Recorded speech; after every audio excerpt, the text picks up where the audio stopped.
Welcome back, everyone. I hope you had a good break. I'm really pleased to introduce you to our next speaker, my friend and colleague, Emily Hedrick. Emily is a certified trauma support specialist and a certified forward-facing trauma coaching practitioner and a religious trauma-informed spirituality coach. Today, Emily will offer us techniques for working with our bodies to resolve religious trauma in everyday life.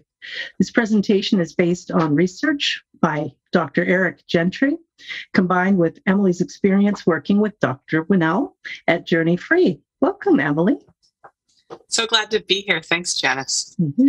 I'm going to go ahead and share my screen and just get us started. It's so nice to see everyone. Thank you so much for coming.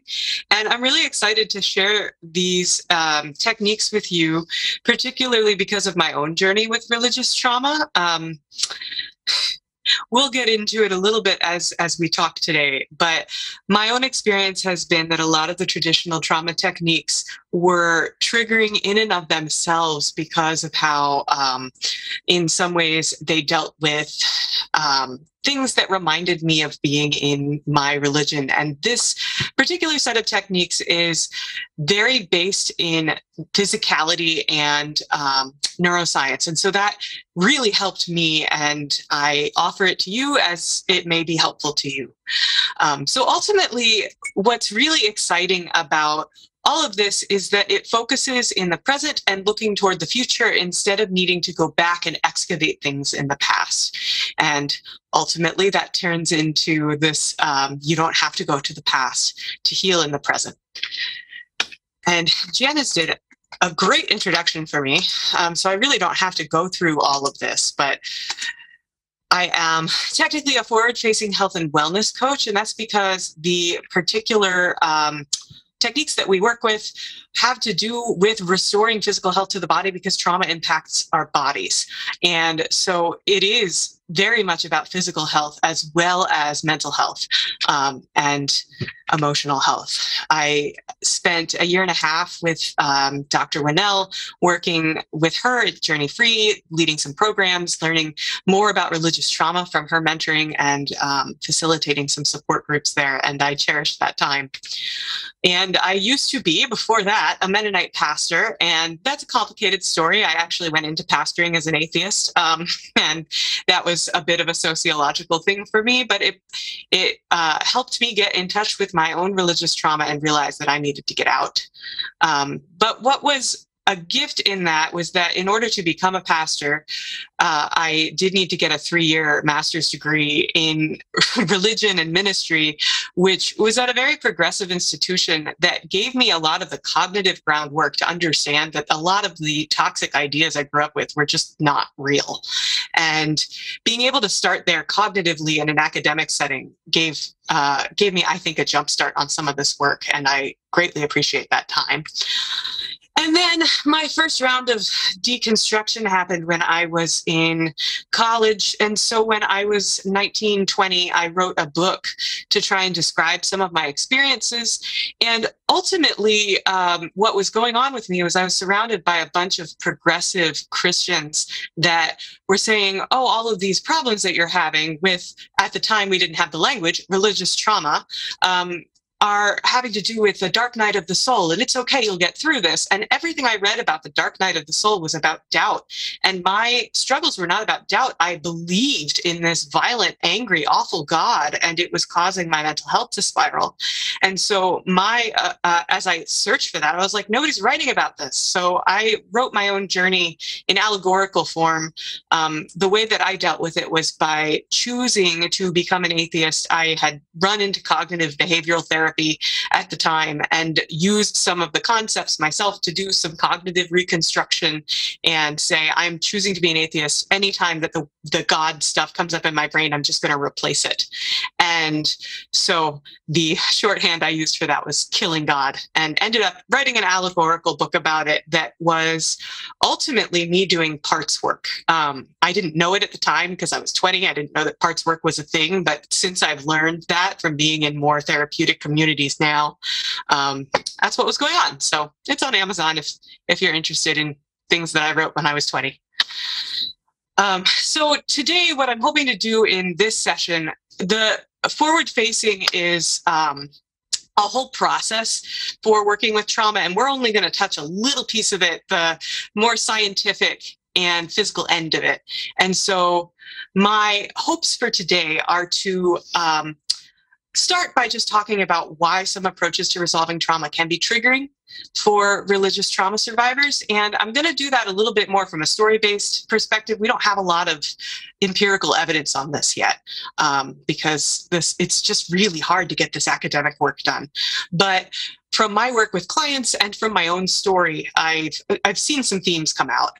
And then recognizing the physical impact of toxic religion, that this religious, spiritual, emotional abuse is physical too. It just looks different and it's longer term. In some ways, it's basically people or systems teaching our bodies to beat ourselves up on their behalf. And so we're going to talk a little bit about how that happens. And part of understanding that is recognizing that stress and trauma go together and that they're about perceived threats. And it doesn't matter whether those threats are real. So for a lot of people that get into that, that become friends with lifelong atheists that don't understand, like, why is this bothering you? You know hell doesn't exist. It's like, no, it's bigger than that. It's physical. It's something that has been encoded in my body. And it doesn't matter if the threat actually exists. What really matters is if my body believes that the threat is there. So yes, I covered that. And then once we outline that problem, we'll get to a place where we can discuss ways to address toxic religion and its effects with physical, neuroscientifically informed approaches that focus on the present instead of needing to go back into the past. So, citing my sources here, this is coming from the work of Gentry and the Forward Facing Institute. They have trained me in a lot of the trauma-specific stuff and science-specific stuff that I've gotten into. Their latest book is Forward Facing Freedom, and that's a little bit more of an everyday person's guide to doing some of this work. And the foundations of a lot of this are that you can do this at home without needing to get to a therapy appointment or a coaching appointment, that there's a lot that you can do on your own. And that's so helpful when just being in a room with an authority figure of any kind is triggering. And I found that to be particularly useful in my own journey. So if you want more technical clinical stuff, Forward Facing Trauma Therapy is the more technical book. I think that's from 2016. So let's begin with a few things that make religious trauma unique when it comes to trauma in general. Because ultimately, when we're dealing with religious trauma, a lot of the things that work with other forms of trauma are how to resolve it. Religious trauma is trauma. And yet at the same time, there are some barriers that a lot of us can run into depending on what we experienced growing up or when we were involved in toxic religion. So the first thing that I want to highlight is that religious involvement is an ongoing and life-encompassing thing. And so it makes the way that our bodies respond to overwhelm a little bit different than things that are often classically considered trauma, like a car accident or people coming back from war. That this isn't one event. It's a bunch of micro events. I remember when I was trying to find answers on the internet back in college, one of the articles I encountered about emotional abuse and trauma described it as crockpot trauma. That it's a slow build, and it's a bunch of these tiny things that then together create a really terrifying reality that is overwhelming to our bodies. And so that makes things a little bit more complicated when it comes to going to resolve the trauma itself. But then in addition to that, religious trauma isn't coming from one person either. For the longest time, I had a really horrendous conversation with my pastor when I was 17, and that was the time that I realized how vulnerable I was. And I marked that as my big event, my big moment. That's the thing I needed to heal from. And I realized later when it kind of came to bite me when I was pastoring that there was a bigger thing going on than that. It wasn't just him. It was everyone in my community growing up that enforced these toxic ideas that made me feel scared to be alive. really. And so because it's a group-inflicted wound and it involves institutional betrayal, it makes certain things become perceived threats to us that may not be perceived threats with other kinds of trauma. This leads right into this next point here, is that religious trauma can cause our bodies to be suspicious of healers of any kind, including therapists. People that really can help us end up being cast into that, this is an authority figure, they're going to exploit me, I don't want anything to do with them. And being able to evaluate who is actually safe and who is not is really difficult. And it doesn't always look like straight up fear. What I noticed in my life was that I learned how to people please my therapists into thinking that we were making progress instead of actually doing the work. And that was a way that when my body got activated with this person that reminded me of a pastor or someone that was going to try and tell me what I was supposed to believe, that I was like, okay, well, I'll just be safe from them by not actually being honest. And that really got in the way of me doing work with people that could have helped me. And so being able to go to this physical approach helped me take those steps going forward. The other thing that's really fascinating, if you read much about post-traumatic growth, it all sounds so spiritual and it can be really annoying. And what I've come to peace with over time is recognizing that in any kind of trauma, it interrupts this thing that we do as humans going through life, which is basically we, for the sake of efficiency, believe that we're invincible most of the time. And because it takes way too much work to have to think through every tiny little thing that could be threatening to us every time we do something. And so when an overwhelming event or series or environment comes into play, then it kind of it shatters our assumption that we're fine and clues us into, oh my goodness, I'm much more vulnerable than I thought. I can die. My mind can be controlled. I can be hurt by people who are close to me. Like there's just so many different ways that shatters this sense of I'm okay in the world. And in order to recover, we have to build up some semblance of how do I explain my existence in the world without freaking out every single moment. And so that can look like spiritual or just purpose and meaning, answering big questions about what it means to be alive.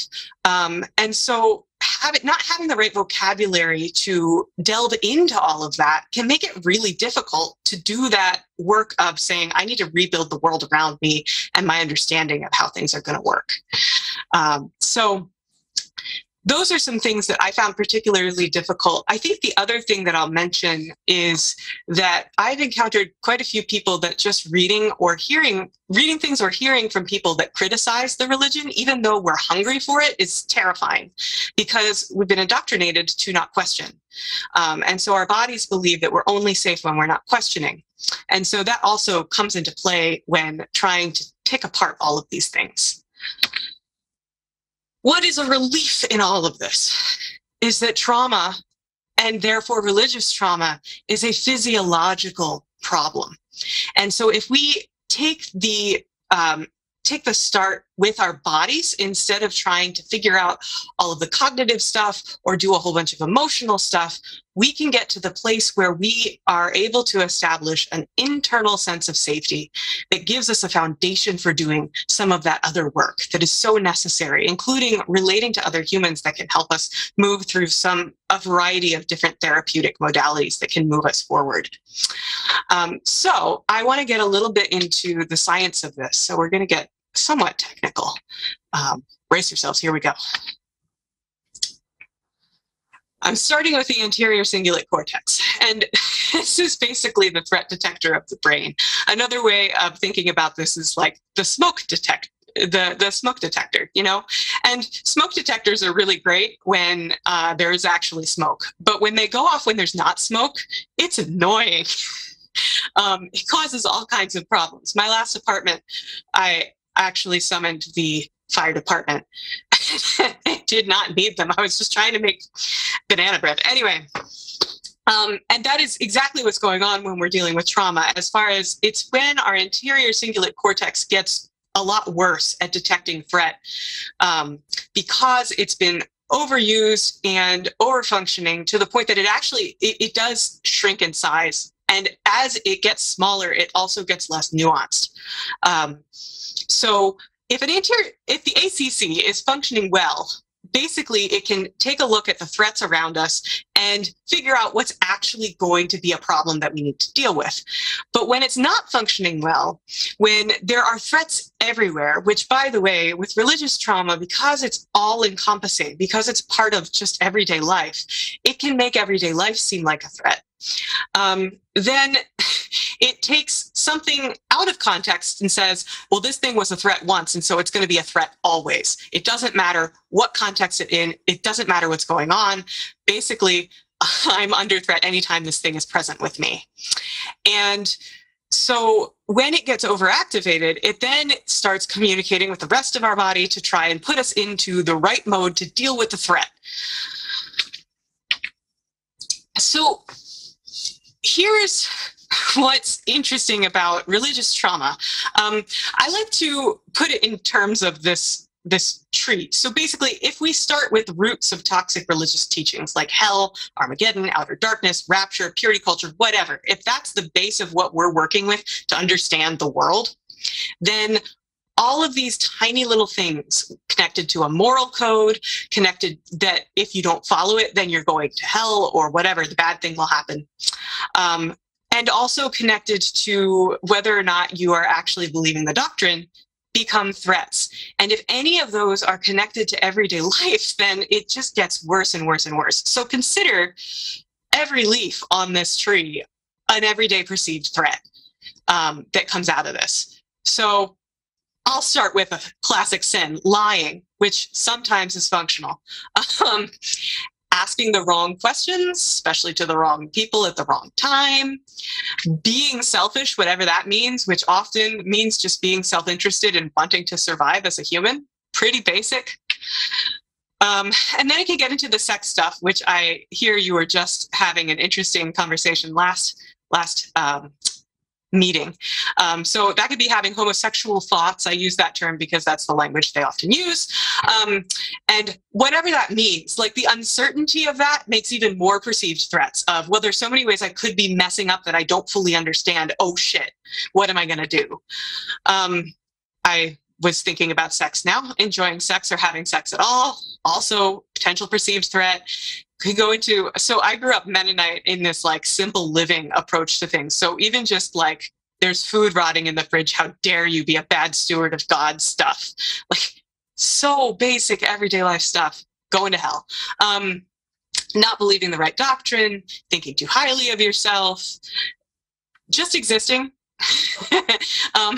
Original sin and this idea that we're inherently sinful and inherently evil can really make just being a human very threatening. And in addition to that, just from my own life, I realized a few months ago even that when I was pastoring as a woman, I was my own trigger because I grew up in a church that did not believe that women should be in leadership. And I was embodying a threat just by being me. And so I was in threat response most of my time pastoring. So when you have this, you can imagine, obviously we don't have empirical research on people's brains yet that have religious trauma, but you can imagine your poor ACC is just like working so hard to try and handle all of this, and it just is overwhelmed. So that's going to send a message to our nervous system to deal with this and say, hey, we're under threat. Deal with the crisis now, please. So forget about the left side of this for right now. We're going to pay attention to the right with the sympathetic nervous system, because that's ultimately what we use to deal with threat. And the sympathetic nervous system has evolved to help us deal with more immediate physical threats. So it's really, really helpful if you're running away from a tiger or trying to stab it, I guess. But it's really not great long term. Sympathetic nervous system gives us superpowers of a sort for about 30 to 60 seconds. After that, things start getting problematic. So, as I've said, sympathetic nervous system activates in response to perceived threats. And let me again highlight, it doesn't have to be real to be perceived. Hell doesn't have to exist to make our bodies respond as if we're about to die forever. And what's particularly insidious with religious trauma and all of these perceived threats that are not necessarily real is that when our sympathetic nervous system is activated, we pay a price to get all of that 30 to 60 seconds of amazingness. We lose access to our prefrontal cortex, which houses our rational thinking, but also our prefrontal cortex is what we use to discern the difference between a real and a perceived threat. So if we don't have access to it, it's going to be really hard to shut things off. And I think that's what makes so much of toxic religion so insidious, because there are these manufactured perceived threats that get indoctrinated into us when we're vulnerable or children. And we think they're real. And then we have to deal with them. We lose access to our rational thinking. And so we're ready to just take whatever answers are given to us to resolve this. And so then the toxic religion will provide the ways to make it better. Oh, well, you just have to believe this and let Jesus in your heart and do all of these things, and then you'll be fine, and you're safe. And what's fascinating about that is that it then creates this connection of relief to prayer, to following the rules, to believing the doctrine, as long as you can actually believe that it's going to save you. And the moment that that starts to crack, now we've lost the thing that gives us the relief from this perceived threat. But we still have the perceived threats. And this is what we're dealing with when we have religious trauma, is saying, I can't get myself to fix it the way they had me fix it before. And it's still a problem. What do I do? And that's the power of working with our bodies and having some more information about this whole system. So the sympathetic nervous system is our friend. Absolutely. It helps us get out of hard things, but we don't want it on most of the time. We only want it on in real, true, relevant crisis situations. Like that tunnel vision is going to help you out when you really need to be focusing on one thing to survive. So going off to the left here, the parasympathetic nervous system is here as, I kind of view it as a maintenance system. It's there to help us rest and digest. And so we want this on most of the time, and it helps us recover from the times that we've been in threat response. And what makes it really difficult when we see these perceived threats everywhere in everyday life and then activate our sympathetic nervous systems is that we don't get our rest time, and our bodies then start to deteriorate. And so if you think about, well, basically, when it comes down to it, our bodies develop chronic pain, muscle tension, digestive issues, inflammation, like you name it. There's a list of all of the things of basically saying our bodies didn't have the time in parasympathetic nervous system dominance to repair. And now they're, and because they've been in this threat response mode for so long, they're just starting to fall apart. And that's why I consider what I do health and wellness coaching, because ultimately we are dealing with physical problems to bring people back into a healthier state of being. So we want the parasympathetic nervous system on most of the time. The only time we wouldn't want it on is if there's something particularly problematic going on that we really need that 30 to 60 seconds of superpower to get through. And if that's the case all the time, really, truly, I really have questions as to whether or not we're going to make it. So thinking about all of this stress and recognizing that some stress is helpful, some stress helps us do things, and that ultimately, the sympathetic nervous system does so much more than the crisis stuff. It also helps us do other things. Like it even kicks in a little bit when I get up from my chair. The difference is that the sympathetic nervous system, when it becomes dominant involuntarily, and then it stays dominant for a long time, that's when we run into problems. So I want to talk about the Yerkes-Dodson law here. And you'll see that one side of this is performance, the other side is stress. And you'll notice that a certain amount of stress is actually helpful. It does keep us energized, focused, makes work feel like easy breezy thing to do, or at least keeps us in a good flow state for getting stuff done. But if we get too stressed, then we end up in this space of fatigue, exhaustion, bad health. That's what I was just talking about. Another word for that is allostatic load. And then breakdown and burnout that can happen as a result of this. And so this is the toll that trauma can take on our bodies. And this is why emotional, religious, spiritual abuse, it is all physical. This is what it does to us. It teaches our bodies to beat themselves up, basically. What's helpful about seeing this curve, however, is recognizing that when we perceive a threat, we go a certain amount up this curve. And we don't have to stay there. And so instead of going from 0 to 100, which does happen sometimes with a very intense trigger, when it's something that's a bit more chronic, or we've been in captivity for a long time, or we're seeing these perceived threats everywhere, we end up having a buildup. So instead of going from 0 to 100, it's 0 to 5, 0 to 10, 0 to 5, 5 to 10, 10 to 15, 15 to 20, and so on. And so what can really help us in the present is being able to get back in touch with our bodies, paying attention to when they're getting into that sympathetic nervous system dominance, and working with our bodies to bring it back down, so that instead of going from 5 to 10 to 10 to 15, we go from 15 to 10, and then 10 to 15, and then 15 to 10, and then 10 to 15, and then 15 to 10. And that's part of our process throughout the day. And this can be done in like 5 to 10 seconds through something called acute relaxation. And acute relaxation is different than longer form relaxation. So I'm sure you're aware of a variety of relaxation techniques that involve interesting. I put this slide here. Okay. We'll talk about this different dynamics in a slide. But first, I want to give you some examples of things that you can do to go from 15 to 10, and 15 to 10, and 15 to 10. So these are physical things, and it's called acute relaxation because it's something that can get our body from the sympathetic nervous system dominance to parasympathetic in a very short amount of time. So a lot of the relaxation techniques that you may know about take, I don't know, a half an hour, and you got to go close a door somewhere and be alone in a room. And the cool thing about acute relaxation techniques is that you can do them in 5 to 10 seconds. So I am going to go through a few of them, and you can try them with me. I'm sad I can't see you all, but that's okay. We'll go through a few together. So the first one is very technical. I think this might have been named by a child. And self-regulation is actually really great for kids.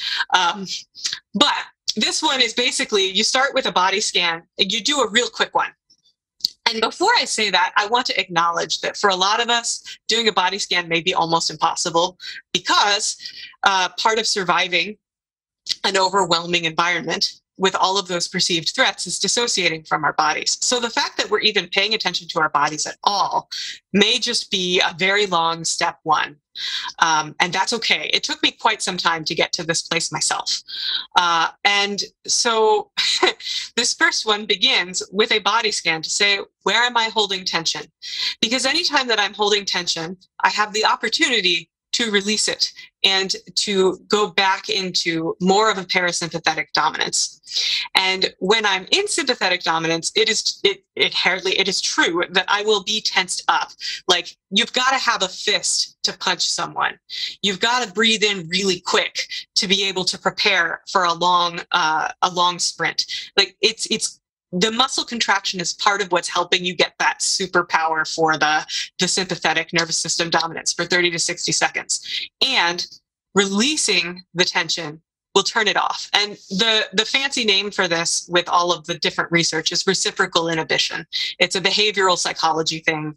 And Joseph Bolpe, I think, is the guy to look up for that back in the 50s. Anyway, so what we're hoping to do with Wet Noodle is basically to do a basic body scan and say, okay, where am I constricted? Can I release it? And for people like me who have been so dissociated from my body for so long, releasing it is not as easy as just saying, oh, I think I'll just release it now. Sometimes I need to actually make myself more tense the way that I think about this is I'm going to validate what's going on in my body and say, yeah, this is stressful, and then I'm going to let it go. And the other word for that is progressive muscle relaxation. So that's one way to do this. Another one is diaphragmatic breathing.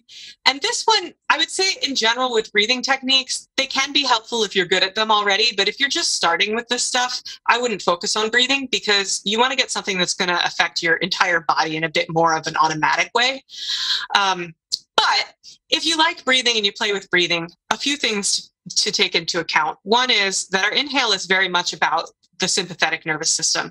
So when they say take a deep breath to try and relax, what they really mean is let out a long breath.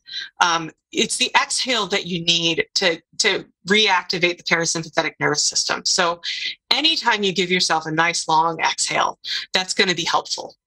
But the other thing with diaphragmatic breathing is that you're wanting to focus and make sure that it's deep and it's in your belly. And a nice way to do that, if you have space where you are and you're not like, you can't just do this when you're in a conversation with someone, so not as great. But if you're in your office by yourself and you're like, wow, I'm getting stressed, it's really nice to just put your hands behind your heads and stretch out a little bit, and you can feel your belly as you breathe. And the really nice thing that this communicates to our bodies too, this says safety. I have this very vulnerable part of my body exposed right now, and I wouldn't be doing that if I wasn't safe. So that's a pretty powerful way to engage that. This next one is one of my favorites. Peripheral vision is something that fighter pilots will use in order to cure them of their tunnel vision when they need to be paying attention to what's around them everywhere.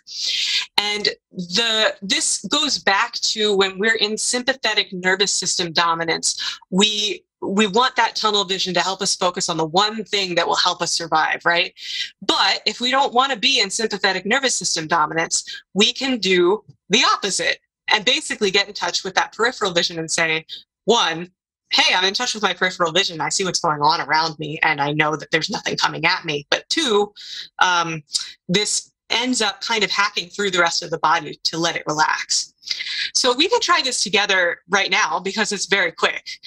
So if you pick a point on the wall in front of you, we will focus on that for 5 seconds, and then I'll have you blur your vision, like kind of blur your focus a little bit for another 5, and then we'll do peripheral vision for 10, and I'll count it for you. But before we do that, a nice way to engage this initially for a lot of us that have been living in tunnel vision for a long time, this is what hypervigilance does to us. You can practice remembering you have peripheral vision at all by putting your hands on either side of your head and just playing and seeing, okay, when do I stop seeing my thumbs? And so it gives you a little bit of a primer for, okay, that's what having peripheral vision feels like. Cool. All right, so let's take a moment and pick your spot on the wall, and we'll focus on that for 5, 4, 3, 2, 1. And then we will let the vision blur for 5, 4, 3, 2, 1, and then move to peripheral vision for 10, 9, 8, 7, 6, 5, 4, 3, 2, 1. You can check in with your body and just see how it feels. Some people are like, what is this? This is amazing. Other people don't always feel it right away, and that's okay. With all of these acute relaxation techniques, what matters is what works for you, and you're in charge of that reality. I'm not going to tell you what is going to be relaxing to your body or not. We have a little bit of science backing for some of these, but that doesn't mean that it's going to work. So you get to play around with what works for you. The last one is a personal favorite of mine because of how technical it is. The pelvic floor is an amazing place in the body for a variety of reasons, but particularly it's just the seat of relaxation and tension. If it's tense, the rest of you is tense. If it's relaxed, the rest of you is relaxed. So I invite you, if you want to put your hands up like this and then stick them under your butt. And what we're doing is creating a touch memory so that you have an idea of where your pelvic floor even is. So look for the two bones in your butt.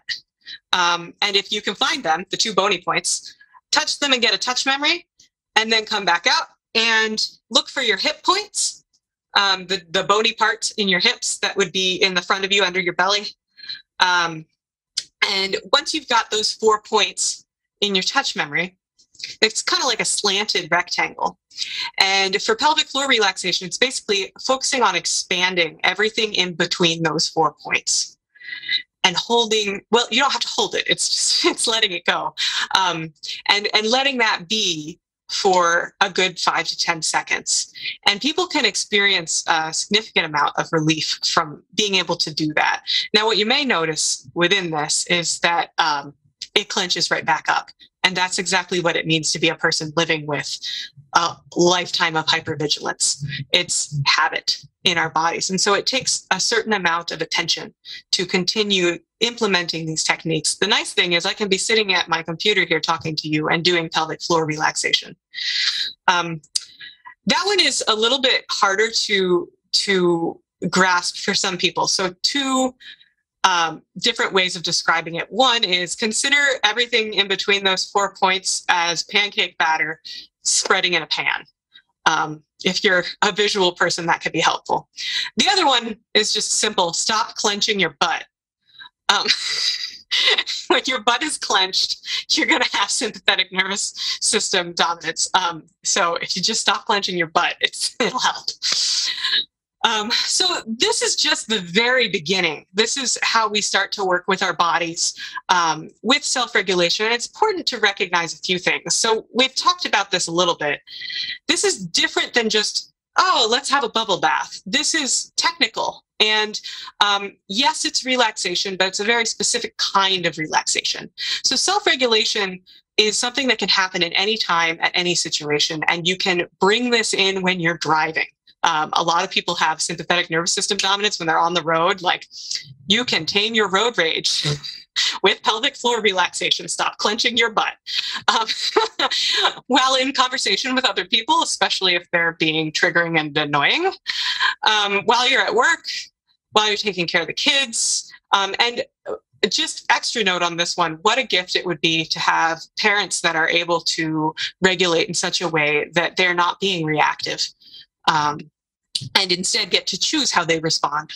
Wow, that would change the world. So the idea behind all of this is not that you're saying, oh, it's all fine, but rather that we're engaging with the world in a relevant way.